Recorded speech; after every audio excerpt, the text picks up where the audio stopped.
Hola a todos, de nuevo aquí para meternos de lleno en lo que es el clima oceánico, es decir, ahora ya hemos estudiado los factores y los elementos que, bueno, condicionan y caracterizan el clima de un territorio. Ahora vamos a ver qué climas hay en ese territorio, ¿no? Y en la sesión de hoy la vamos a dedicar al que se conoce como clima atlántico o clima oceánico, que si bien, como vamos a ver aquí en el mapa, es un clima que se extiende por buena parte de Europa, la Europa occidental, desde Gran Bretaña, o parte de Francia, Holanda, Bélgica. En España su área de extensión es más reducida, como podéis ver aquí arriba, ¿vale? El clima oceánico se corresponde con lo que es principalmente la cornisa cantábrica y la parte un poco sur de Pirineos, pero yo lo que quiero es que os quedéis con que es un clima el del norte, septentrional, relacionado pues con lo que es esa estrechita franja de tierra que se extiende desde lo que es el mar Cantábrico y parte del Océano Atlántico hasta el macizo galaico y la cordillera Cantábrica. Luego ese clima vamos a ver que tiene una pequeña área de transición, que es uno de los elementos definitorios de la ciencia geográfica, en la cual, pues bueno, los elementos no pasan en una línea de tener unas características a otras, sino que se van degradando o van cambiando progresivamente. Y es lo que le va a pasar en este caso al clima oceánico, que la temperatura, pues poco a poco va a ir evolucionando hacia una temperatura con rasgos mediterráneos y las precipitaciones idem. Como os decía, localización, bueno, pues abarca el norte de la península. Galicia, Asturias, Cantabria, País Vasco y un poquito de, bueno, Navarra, norte de Navarra y norte de Huesca, ¿de acuerdo? Y haré así. Venga, vamos a ver los elementos que condicionan ese clima. Bueno, ¿qué naturaleza tiene ese clima? Hay que estudiar principalmente la precipitación y la temperatura, ¿de acuerdo? Vamos con la precipitación. Y os lo pongo ahí, abundantes, regulares y suaves, en negrita y bastante grande, ¿eh? Precipitaciones abundantes, obviamente en comparación con el resto de la península. Ya sabéis que aquí en la vida pues tendemos a comparar mucho y comparamos con lo que tenemos al lado, porque si lo comparamos con otros climas pues no serían tan abundantes. Pero en relación con los demás territorios de España son abundantes. Regulares, ¿qué significa cuando decimos que las precipitaciones de un territorio o de un clima son regulares? Pues significa que llueve de manera sostenida y muy parecida en cuanto a sus valores durante todo el año. No que tiene un mes que llueve mucho, otro mes que no llueve nada, sino que en todos los meses tiende a haber más o menos la misma cantidad de precipitaciones, que vamos a ver que tampoco es que sea así, pero en comparación con lo que es de nuevo el clima mediterráneo, sí, ¿de acuerdo? Y precipitaciones suaves, es decir, que no caen en forma de tormenta que arrasa, erosiona y destroza todo. Es una lluvia constante, regular y bastante abundante. ¿Cuánto suele llover? Pues bueno, este es un valor que tenemos que recordar porque nos va a servir de referencia para determinar que todas aquellas precipitaciones superiores a 800 milímetros en la península ibérica se van a corresponder en un 98% de los casos con clima oceánico. Claro que vamos a encontrar por ahí Grazalema y tal, pero principalmente todo aquello que veamos de más de 800 milímetros por metro cuadrado, oceánico. Lo repito porque quiero que quede claro. Luego, en cuanto a la distribución, mirad, hemos dicho que es regular, es decir, que en todos los meses del año llueve y de manera sostenida. Bueno, pues en verano llueve menos, llueve menos. Y además que vamos a ver cómo a lo largo del clima oceánico de esa franja estrechita, cuanto más nos vamos hacia Francia, en verano va a llover más. Y cuanto más nos vayamos hacia Galicia, la sequedad y la aridez en el verano va a ser mayor. Hasta tal punto que en Galicia vamos a ver que tiene 2 meses secos en verano, ¿eh? Entonces, bueno, ¿por qué aquí en verano sí llueve en relación a la zona del Mediterráneo, de las dos Castillas, de la costa atlántica sur, que no llueve prácticamente nada?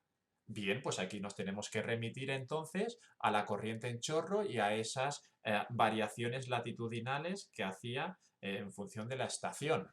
Es decir, la corriente en chorro, en invierno lo que hacía, en invierno, primavera y otoño, lo que hace es disminuir su latitud, es decir, baja hasta tal manera que afecta a toda la península el frente polar, esa confluencia entre los vientos polares y los vientos tropicales, generando precipitaciones en toda la península.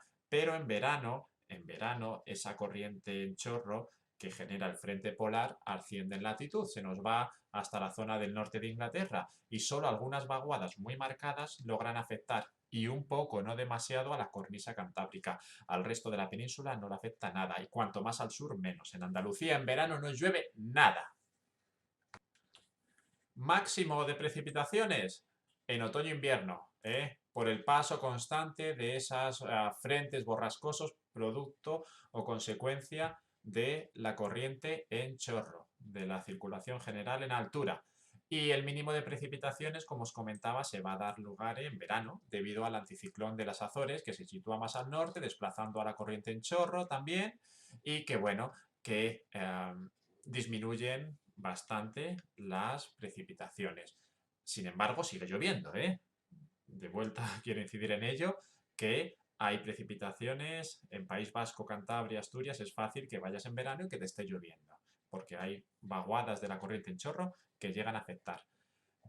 ¿Dónde es donde menos llueve? Ya lo he dicho, en Galicia, ¿de acuerdo? En Galicia es donde tiene un clima, más allá de lo que es en la costa, una vez que te metes hacia el interior, que se conoce como clima transición al Mediterráneo, por ejemplo, la provincia de Orense. Y entonces ahí el verano ya empieza a marcarse y llueve bastante menos. Y vamos a ver luego en el climograma que la columna de precipitaciones está por debajo de la línea de temperaturas. Eso es como se refleja en un climograma los meses secos. La forma de las precipitaciones es una lluvia suave por lo general. Aquí no vamos a ver que vaya a venir una gota fría y que logre abatir y desolar vaguadas, calles y... No, es una lluvia constante, suave, regular, de las buenas para empapar el territorio sin necesidad de generar demasiados destrozos. Eso sí, como tenemos una cordillera bastante alta, la cordillera Cantábrica, Montes de León, parte de los Pirineos, pues en aquellos lugares en donde la altura es lo suficientemente considerable como para bajar mucho la temperatura, se produce nieve. Concepto de amplitud térmica, fundamental, y lo hemos dicho, a ver quién se acuerda. Bueno, lo vemos ahí, es la diferencia entre la temperatura más alta, bueno, la media de la temperatura del mes más cálido, en este caso julio, con la media de las temperaturas del mes más frío, es decir, enero. Entonces, la amplitud térmica en el clima oceánico no es nada alta, fijaros, es la más baja, exceptuando Canarias. ¿Y por qué? Bueno, porque está muy expuesto al mar. Tiene una gran influencia marina. Está el gran océano Atlántico y justo al ladito la cordillera Cantábrica, que almacena, aglutina ahí toda la influencia marina. Por lo tanto, es una amplitud térmica baja. A medida que ese clima oceánico va fluyendo, se va degradando, va en transición hacia el Mediterráneo, hacia el interior, pues va siendo cada vez más alta porque la influencia del mar es menor. ¿De acuerdo? Y pasa ya no de 9 a 12 grados, sino de 12 a 15. La diferencia, quiero decir, ¿eh?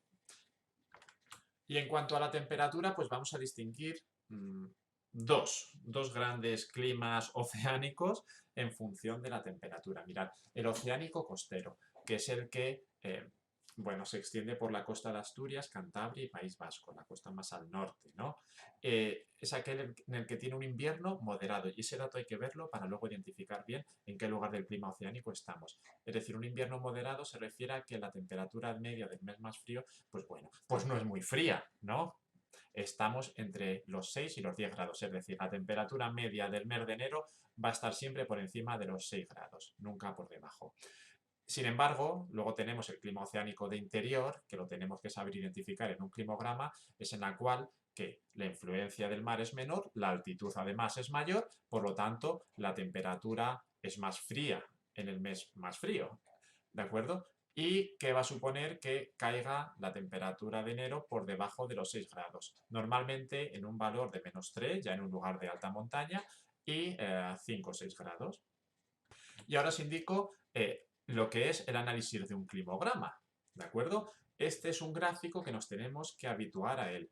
Cualquier práctico de BAU de todos los años, vamos, desde que estábamos con la selectividad, normalmente solía incluir un climograma, ya fuese en junio o en septiembre. Entonces tenemos que familiarizarnos y además que es divertido porque nos lleva a realizar un ejercicio de identificación, de de intentar interpretar lo que vemos para llegar a un lugar, como si fuésemos detectives, ¿no? Que necesitan ubicar una prueba del delito en una ciudad determinada, pues eso es lo que tenemos que intentar hacer. Entonces, primero lo describimos, ¿vale? Un climograma es un gráfico en el cual relaciona la temperatura con las precipitaciones a lo largo de un año y que nos va a dar pues, las características de un clima. Esa sería la definición. Tenemos dos grandes partes bien diferenciadas. Lo vemos, una línea rojita, que lo que nos indica son las temperaturas, y luego unas columnas azules que nos reflejan las precipitaciones. Y aquí abajo en el eje de abscisas lo que vemos son las iniciales de los meses del año, enero, febrero, marzo, abril, ¿vale? En adelante. Aquí te viene en esta columna las temperaturas medidas en grados centígrados, por lo tanto, la línea roja, que es la temperatura, tenemos que ver qué temperatura tiene mirándolo en esta columna, y en el otro eje de ordenadas tenemos las precipitaciones medidas como se deben medir en milímetros por metro cuadrado, ¿de acuerdo? Que es donde tenemos que ver, pues por ejemplo, que en diciembre, el mes de diciembre, llueve 70 milímetros. Cada barra azul indica las precipitaciones que caen en un mes, ¿de acuerdo? Y esto es un climograma y vamos a tener que interpretar climogramas para cada uno de los lugares que vamos a estudiar de la península ibérica. Entonces, os decíamos, por ejemplo, dentro del climograma oceánico, ¿cómo sabemos que es un clima oceánico y que no es mediterráneo? Vale, bien.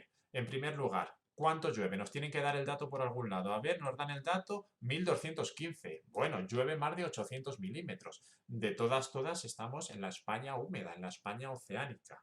¿De acuerdo? Si no, estaríamos en otro lugar, en el Mediterráneo, en Canarias, en un lugar árido, pero no, más de 800, 1215, oceánico puro y duro. Luego teníamos que ver la amplitud térmica, pues vamos a ver si la amplitud térmica también corresponde con el de un clima oceánico. Es decir, la temperatura, vamos a ver, del mes de julio a agosto, ¿vale? Que son unos 20 grados, vamos a suponer, y la temperatura del mes más frío, que en este caso será enero, que son 10, 9 grados. ¿Vale? Pues bueno, 20 menos 10, pues quedamos 10 grados centígrados. 10 grados de amplitud térmica. Decíamos que si estamos entre 9 y 12 grados, estamos en un clima oceánico. Bueno, pues ya tenemos dos razones para pensar que estamos en un clima oceánico. Luego, vamos a ver que ¿tiene meses secos? ¿Cómo determinábamos si tiene un clima meses secos? Pues bueno, si la columna de precipitaciones estuviese por debajo de la línea de temperatura, determinaríamos que nos encontramos en un mes seco, que lo vais a ver en los climas mediterráneos. Fijaros, en el caso de Santander no tiene ningún mes seco. Podríamos encontrarnos en el clima oceánico, principalmente el de transición, que puede llegar hasta tener 2 meses secos. Pues en este caso no tiene ninguno. Eso significa que estamos de todas en un clima oceánico. ¿Y cómo determinamos que es un clima oceánico costero? Bueno, pues porque decíamos que el invierno tiene que ser moderado, no tiene que bajar de los 6 grados la temperatura. Y entonces vamos a ver, y claro que no baja de 6 grados. En el mes de enero tenemos 9 grados de temperatura. Por lo tanto, ahora ya sí que lo hemos determinado, estamos en un clima oceánico costero. Obviamente en el examen no os van a dar el nombre de Santander, lo vais a tener que interpretar vosotros. También podríamos verlo en la temperatura media, pero en este caso, mirad, no ha hecho ni falta. Hemos sacado todo a través de los distintos datos que nos han ido aportando. Por cierto, en el climograma no solo hay que identificarlo, ya lo hemos hecho, lo hemos ido analizando en sus partes hasta llegar a la conclusión de que es un clima oceánico costero. Ahora lo que tenemos que decir es por qué llueve y por qué hace la temperatura que hace. Es decir, hablar de los factores geográficos de ese clima. Y entonces ahí es donde tenemos que empezar a intervenir y decir, bueno, pues tiene una precipitación abundante y regular porque, por ejemplo, en verano es afectado por las corrientes en chorro, las vaguadas en las corrientes en chorro, generando precipitaciones de frente, por el frente polar. El resto del año lo mismo, también es afectado por eso, porque está muy expuesto a los vientos del oeste, que vienen cargados de humedad, porque está muy cerquita del mar también. Esa misma cercanía al mar también determina que no tengamos una gran amplitud térmica, porque el mar suaviza y regula las temperaturas. En fin, mi consejo es que, bueno, para hablar de los factores que condicionan el clima, que son principalmente temperatura y precipitación, pues hagamos un pequeño esquemita y los vayamos desarrollando. También podemos hablar de la latitud, está en la parte norte, por lo tanto, bueno, no sé, se pueden hablar de bastantes aspectos.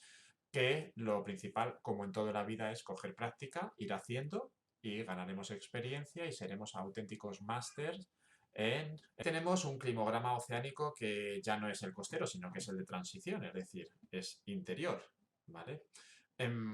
Podría ser de montaña o de montaña del interior, pero el de montaña interior debería caer por debajo de los 6 grados la temperatura en el mes más frío y en este caso no cae.